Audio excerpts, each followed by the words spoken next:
Tracy Hargis, and this is Tracy. I'm the chaplain for the 157th Infantry Brigade. And tonight we're going to host our live seminar. This is marriage seminar number 4 called Managing Triggers and Emotional Upsets. And Tracy, I'm sure that I never ever push your triggers, do I? Push your buttons, hit your triggers. Never. We never do that to each other. We've been married for 28 years. 28, right? Yeah. Coming up on 28. Right. We just hit 28 like 2 weeks ago. Right. Oh my goodness. It just all flows together after you hit so many years. So Tracy, tell us what you're going to do for us tonight. I will watch your comments, and if you have anything to say, I will try to get Brian to look at it and stop and read them. And if you have any questions or comments, you can even private message on the page also. Yeah, so she's going to field your questions and comments. We're going to laugh at you.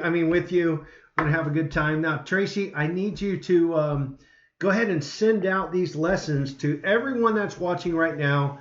If you'll send us your email address real quick, we're going to give you tonight's lesson as well as what we call an emotional wheel, a wheel of emotions, help you explain your emotions. I want to start with what is Strong Bonds. This curriculum we use is a Strong Bonds based curriculum, and it's a lot of what we have developed ourselves and incorporated in there. There's some spiritual values as well. Strong Bonds is the curriculum approved by the Department of Defense and the U.S. Army for teaching couples and families how to create long-lasting relationships. And Strong Bonds in this curriculum, it teaches us how to grow together. So, Isaac, if you'll come here, please, and plug my battery in because I'm losing power real quick. Thank you. Why is Strong Bonds important? Why is it important to you?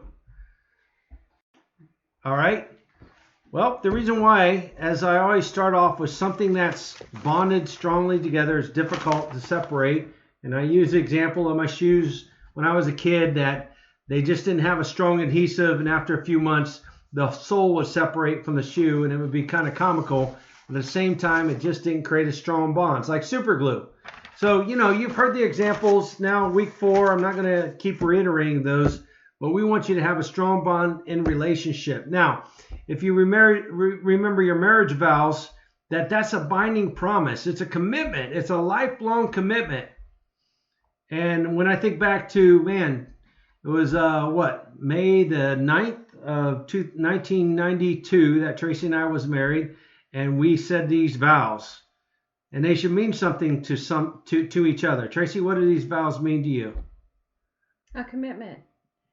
Stay together. And you stayed with me? Yes, I have. So tonight we're talking about managing triggers and emotional upsets. Man, do we have some triggers? Sure we do. Let's get right into it. The point is that we're sinners. We're sinners because of the fall of mankind, and we make mistakes. We fail. So I want you to look at the person that's viewing this with you, your spouse, and say, "Man, you're a failure." I'm a failure. No, you are. I am. So are you. I'm a failure. Say, "I'm a failure." If we can't admit mistakes, then we can never move forward in a relationship because we make mistakes. And sometimes we have to apologize often. And the best relationships are those that own their mistakes and accept the responsibility and apologize for those. But the imperfections that we face in life, that we face in ourselves, man, they can really damage our marriage. And the enemy that would like to, the supernatural, spiritual enemy would like nothing more than to make our marriage a divorce statistic. That's for sure. Now, we can't read each other's minds, and sometimes we can disappoint the other person, and they disappoint us. I wish I could read her mind, but where I mess up is when I try to read her mind. That's not good. But oftentimes, our most upsetting memories from the past can sometimes surprise us by erupting based upon something that's triggered right now in the future. And our reaction, my reaction, God knows my reaction can often trigger her.